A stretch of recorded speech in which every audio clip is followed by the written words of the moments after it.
So if you want to come down, please state your name and address for the record. You have a limit of 5 minutes. Please be aware of the green, yellow, and red light at the podium, please. Excuse me, Chairman, could we approve the agenda? Oh, yeah. 4.0, approval agenda. I'd like to make a motion that the Planning Commission approve the agenda for Tuesday, May 19th. I'll second that. All in favor? Aye. Thank you. Mr. Enos. Hey, good evening. Steve Enos, resident of Grass Valley, speaking on behalf of the organization Grass Valley Neighbors. If you go to the City of Grass Valley's website, here's the face page of it. There's a section that says, Survey. The city is considering making more documents available on this website for download and would like to know if you would take advantage of this service. And if so, what documents would you like to have made available via the website?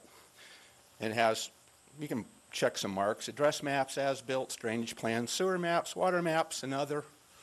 I checked other and I hit the send in button because the other that I would like to see and my organization would like to see and many, many people in this community would like to see, that the City of Grass Valley goes ahead and places the comments to the draft EIR for the Idaho Mail in Mind on their website.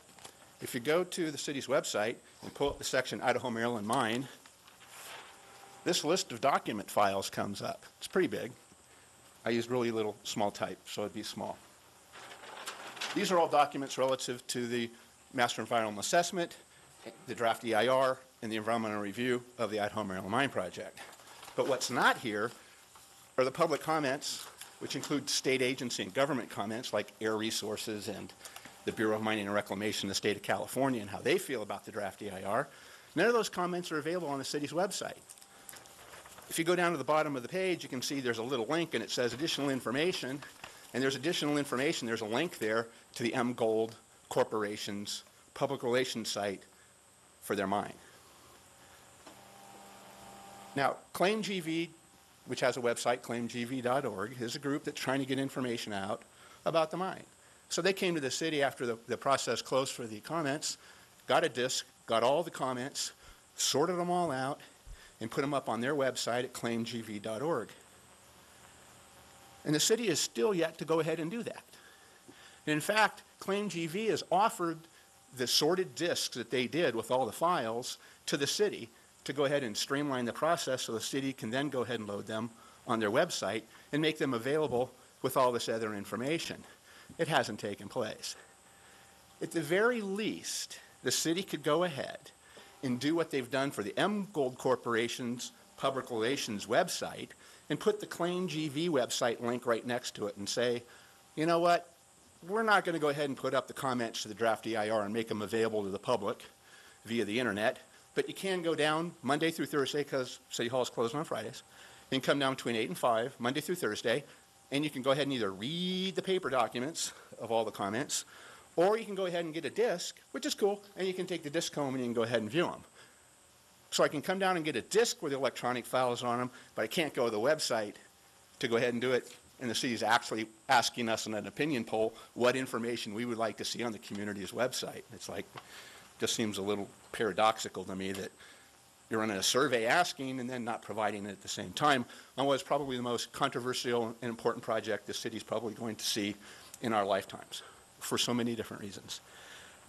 So I'd ask that you would go ahead and do two things. First off, if you're not going to go ahead and get staff in the city to go ahead and put those comments, especially the state agency comments on the Idaho Maryland Mine draft EIR, up on the city's website, at least go ahead and put and treat ClaimGV at the same level you're treating the M Gold Public Relations website and put their link there and say, if you want to view the public comments, because they're all on the claimgv.org website, all of the comments, people that are for, people that are against, all the agencies, they're all there. So at least go ahead and add the link to ClaimGV's website, right? It could be under the MGold website, and then put a disclaimer and say, here's some information about MGold, and if you want to read the public comments and the government comments in the draft EIR, you can go find them at claimgv.org. The city doesn't endorse or stand by any of these because this information provided is done solely by have a disclaimer thing there, which you probably should have with the MGold because MGold's link is there. But make this information available to the public. It's critical information, especially the government agency comments. that are just incredible to go ahead and read, and that information needs to get out to the public, and the best way to do it is via the internet. That's simply how we go ahead and function nowadays. So please go ahead and get it added to this list, and if not, it'd probably take about 3 minutes to put the claimgv.org website link up on the city's website with a disclaimer there, so that the people have the ability to go ahead and access that information besides Monday through Thursday, 8 to 5. Thank you. Thanks, Steve. Is there anybody else